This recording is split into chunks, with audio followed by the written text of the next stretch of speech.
So, we understand objects. Yeah? We are in real life. This is what television tries to bring you. So, what's that?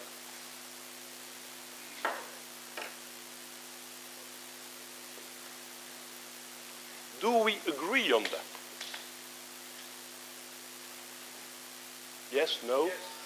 There are some questions afterwards coming, because we should agree on the fact that the representation is not an object. Do we really understand what representation is? I don't think so. Because where is the meaning of that? In the pipe? In the representation? Hey, where is the meaning? In the pipe? We take the meaning with us? In the representation? No, no. So, I try to find an example to say, let us get out of technologies which are only involved in representation. Why are we doing this? Why are we thinking that the representation is the meaning? This is the start of my conference. I will try to explain you what we are doing and what we are trying to improve for the media in this world. So, let us agree that this is life. Yeah? This is what we understand. What do we understand? We understand volume, deepness, highness, brightness. We understand time. We have a short time memory. We have a long-term memory. But do we really understand information? I'm not sure. Then we go to representation. This is where we are. Data. Data is not information. And the metadata should be something with the meta that give you access to the meaning of the data. It's not the data over data. This is nonsense. But metadata must give you the access to the meaning of the thing. So if we go to the meaning, we have to talk about semantic. And we saw this morning. It was coming in the other presentations. You see, this is life. This is representation. This is the meaning for the machine. Human meaning, machine. We understand it since years. Yeah? We know that the relation between the signifier and the signified is arbitrary. The meaning is not in the representation. And this is the view of the machine. Bits. Bits. So, there is a big semantic gap because this is the representation of the machine. And if we go on text or something like that, it still stays bits for the machine. And what is the meaning for the machine? Nothing. So, we have to move. What do we have? We have certainly technologies for that. Technologies coming from the web. And this is a layer which is coming today upon the XML. It has the ability to declare the relation between the things. This is what we don't have in XML. The relations. So I can say, I know an author. Yeah. He has written a book. And the book was written by this author. This book has a title. This book has a publisher. And you see, this relation is in the database. This is the new footwear. So, not only the structures we have in the database, we have also the instances. And if we improve the relations inside of this database, we improve the instances. And if we improve the instances, the relations are better. We never had this kind of technology before. So let us move. Why are we so... we don't know. No, we have the way to get out of data. This is web technology. This is OWL, ontology web language. This is RDF. This is COS. We have languages for that. So we can move. So this is what I want. This is my presentation of today. This is what we are going to discuss. First of all, let us discuss interoperability. This is coming from the ETU. We agree on the fact that we need the technical operability. We have this. In files, in wrappers, we have this. Most of the time, we are working with the syntactic operability, which is quite heavy. We should move to semantic operability. And this is a level that we all know. It's how are we using words? Why are we using these words in a context? This is the sum up, yeah? Technical operability is about communication protocols. The syntactic interoperability is about formats and models, data representation. The semantic interoperability is about the meaning of the content. And the organizational interoperability is about the culture. This is the view of the EU. And I think it gives you a good view of what we try to achieve in interoperability. So why is this important? For interchange, persistent migration, and the most important for media navigation between objects. Second, the complexity of the data interchange. This is a broadcaster. We have to manage projecting, acquiring, authoring, expressing, supporting, and archiving in our companies. And then we have to deal with the outside. And then we have also to deal with the output. So, sharing a common data model inside of a company, maybe, and I'm not sure, we have to deal with these multiple data models. Yeah. And we have to map all these inputs and outputs to several models. So we cannot rely on one and only model. This is important because what do we have to express? Objects in evidence, events. This is important because when we have the event, we can rely these events with another event. Then we have representation of concept, facts, instruction, and activated processes. This is very, very complicated. Yeah. And we are dealing with this kind of complexity every day. So, let us talk a little bit about knowledge representation.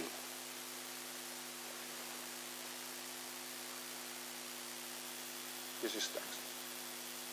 This is one. This is really knowledge. It's the best way that we have today to express something. Yeah. We are not there with the computer industry today, but this is the road. This is where we should go. And then we have tagging. Yeah, very good tagging. You saw how many examples of tagging we had in the examples of the other presentation this morning. This is a very good technology. And then we have theory and taxonomy. Those are human-oriented technologies.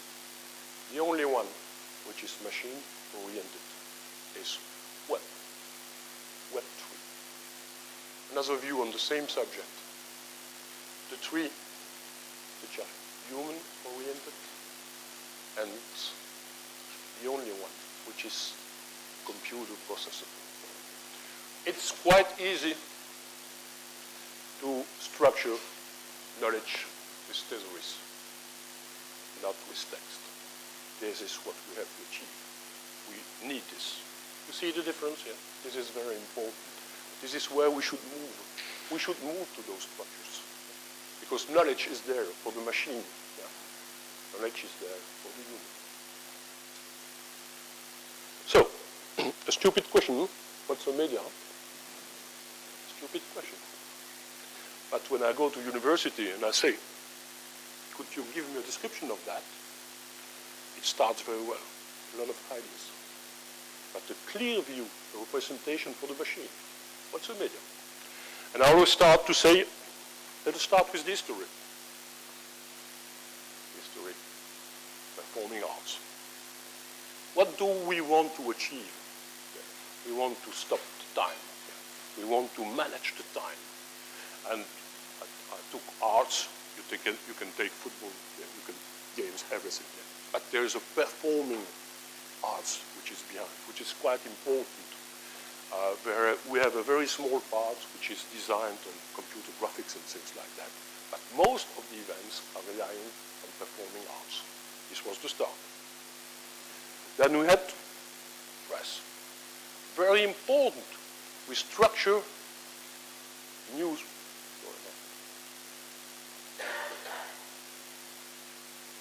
We structure the news, the concept came there.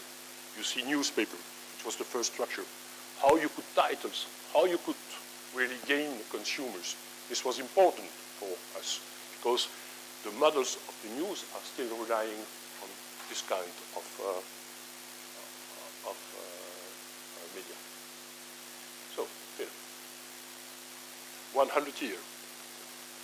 What did we gain with film? The possibility to structure a story. We have an industry there. We have theaters. We have the storage which came with film. 100 years only we have experience. Then we had radio, live. I could hear people. This was very, very important in the beginning of the 20th century. You remember, most of the things of the Second World War came through radio. After that, we developed the network. Very, very important concept, networking. It was so possible to send things, to hear things, to view things. This is very, very important for media. We get out of the theaters and we went to networks. Important. What did we gain with television? Only pictures. We brought pictures to the radio. And the last thing, the internet, which is bringing us to interactivity. So, this is a very short story of the media. And I would like to say, if I look to media today, it's performing arts, newspaper, news, it's film industry. The radio, they invented a lot of things, games, and the network, pictures, interactivity, digital conversions, and we had processes, transformation that we have today, and the interfaces. So, this is a media.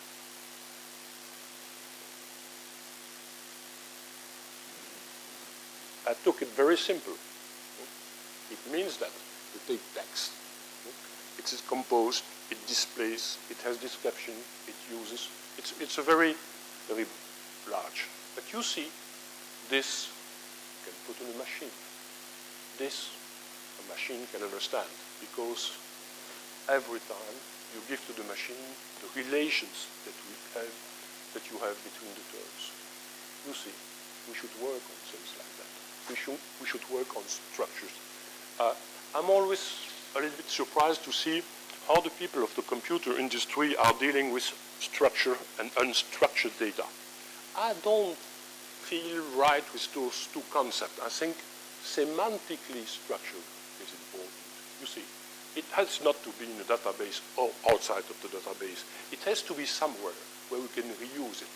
And if we display the terms and the relations which are included in what we are doing, we are gaining knowledge. This is very important in what we are doing. So, how can we model this?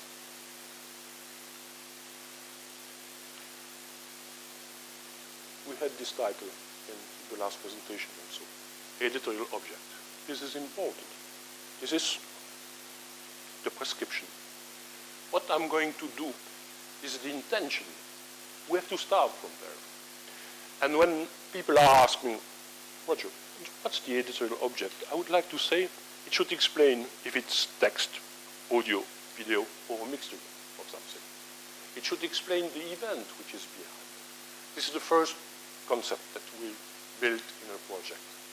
So, on the other side, and we did an orthogonality, it means that must have the opportunity to change everything in the annotation system, which is not changing anything in the editorial object. We discussed 2 years with the EBU to make this separation. You must be able to use any model that you need for describing a media. you must be able to change. If your annotation model is inside of your wrapper, you are linked. You cannot change this. So it's very important to say, I have on the other side annotation, the description, which has description and prescription. Prescription is the intention that I have on something, and description is what is inside of this thing. Then we have the morphology. This is important. This is the place to say, I'm linked to picture which are 2 minutes after the start somewhere. Yeah. And there you have the resource. This is JPEG 2000. This is MXF. This is all those tools that we have today. When we are taking what people call the media today, and I would like to say the physical layer, we wrap this content with the 3 layers which are on the top. So, you are able to say, I'm declaring the existence of something. And when I'm talking about that at conference, people say, hey Roger, do we really need to have the declaration of existence of something? And my question is, if you want to claim rights on something, it's better to have a way to declare that this thing exists. Or if you go somewhere in court and you say, I have something, I have the rights, but I cannot prove it, it's a very difficult session. So, declaring the existent is linked directly to the editorial object. And this is the start. And then you can imagine structures which are behind that. So, I think we have a good description of a wrapper of the media. So, let us see how it has to move. In a broadcaster, we have the prescription, editor, script, we have shooting teams, and we have editing, and it goes to exploitation. What we need, somewhere, it's an output bus. We should be able to take any metadata coming from everywhere to bring it to another place. Not all the metadata in a place. No, we should be able to say, those metadata coming from the camera, yeah, here, we can exploit them for color correction somewhere there. We can exploit the prescription to say, okay, there are some parts that should not be accessible to children. This should go directly to the playout as information. You see, this is only possible if somewhere you have a logical layer which is just like that. You can take any information and you can deliver this information to somebody, to an application or to a database. This is the bus. And the bus has to do the transcription between all your tools so that you have a common language in the base there. Another view. This is the bus. We have 4 tools on the top. We are managing the knowledge base, the persistency, the exchange, and the media mapping. And on this tool, there you can imagine Avid, Apple, Adobe, all the things that we are using in broadcast. Text applications. This is the way that we are working in a POC, proof of concept, in RTFB. You see, the common layer to connect tools. Here you have the interoperability wicket, which manage the exchange between the network and the applications. And on the top, you have 4 tools which are there to manage your business. This is a way to work semantic. So, this is the RTFB view. We had 4 MAMs here. Databases, those were archives. We had radio archive, we had television archive, we had a production tool which is Media, and we had a production tool which is DALE. And every time we are searching in those tools, we are producing links. We are producing information somewhere. And because we have this structure inside of the company, we are able to pump from the linked open data information. We don't have to aggregate data.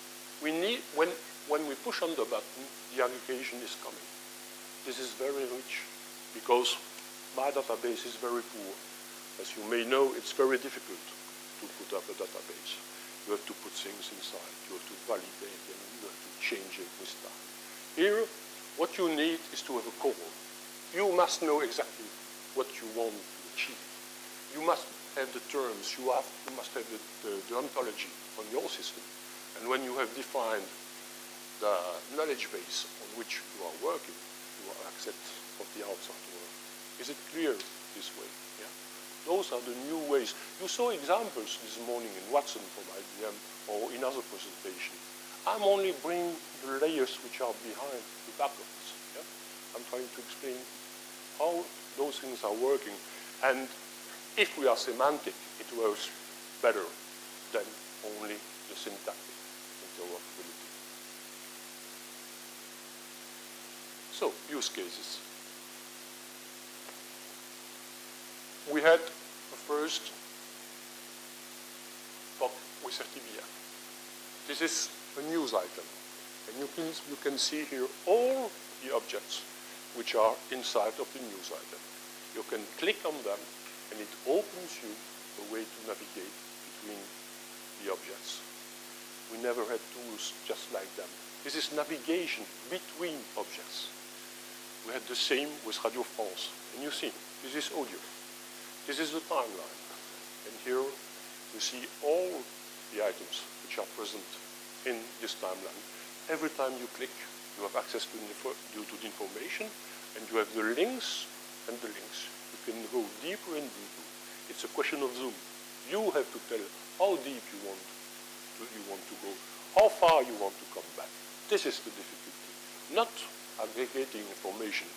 The difficulty today is in the way that in the user interface.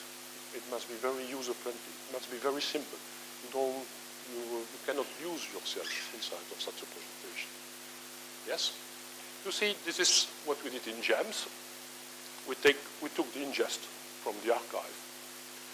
We had a transcoding service. The enhanced program, it means that we took the terms which were here, and we were able to make the concepts here to bring the data to a level in which it was possible to make connections. And from there, we had enrichment inside of our chain. You see, this is very important for us, for production. This is the way that we want to produce tomorrow, to have the ability to navigate, to enrich from an event. Because when we have an event coming in, we don't know little things about that. We need to have the context to be very good, because public service cannot imagine to do just like some private companies to have scoops. No, you must be very, very good. So, this is an example coming from DBU. I have a friend there, Jean-Pierre Evin, and as you may know, Eurovision is dealing with a lot of presentation of events worldwide. You buy them. And he said, okay, all those data are there. What do I need to pump this data automatically? And he gave us an ontology which is there, which you can use. It's a very good model here. You have team, this participant and computator, you have the description, and you have the media resources. And the problem they had at DBU is that they are unable today to link the data that they are collecting from the databases with the event that they have inside of the Eurovision. This is another view, you see. I took a competitor, which is Le Maître. This is the big number. Yeah. The problem in television is the big number is always behind in that link, so it's very difficult to catch this information. He competes in, yeah, and you have the results. Simple, no? Very simple. I found this a very good example of managing ontology inside of our data world. We have the data set, the competitor data set, the competition event, and the results, the data. So, conclusions. Yeah, I was surprised to see that somebody said this could be a bordello. Yeah, I'm quite looking at this because for me, a bordello It's a place with a lot of pleasure, with human resources, where you cannot do what you want. So, but chaos, it's very clear. But I like very much this idea. This is the way where we can connect knowledge today. We have the network, and on the other side, the semantic knowledge. This is where we pump on the moment information, most of the aggregate data that we need. And as you may know, Freebase is somewhere there, and Google is behind Freebase today. The BBC had a lot of things there, but it's there. You can use it. So, main conclusion: the empowerment of your asset can be made in a quasi-automatic way. Yeah. Please, let the machine help us. Semantic, let's go on. It's funny. I think so. It's easy. I think so. It's powerful. Yeah. It gives you the compatibility with flat models. You can go to flat models. You can take flat models to go to semantic to improve them. I won't speak about OIS, Open Archival Information System, but this was the base of everything we developed, which is there. So,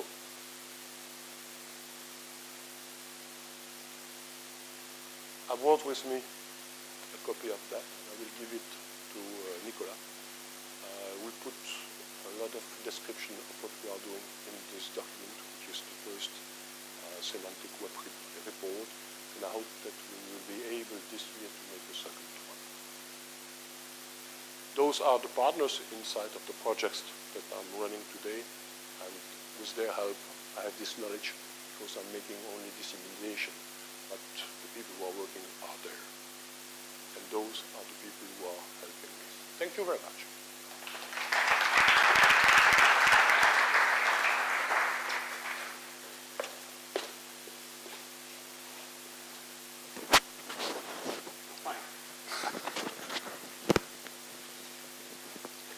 Thank you, Roger.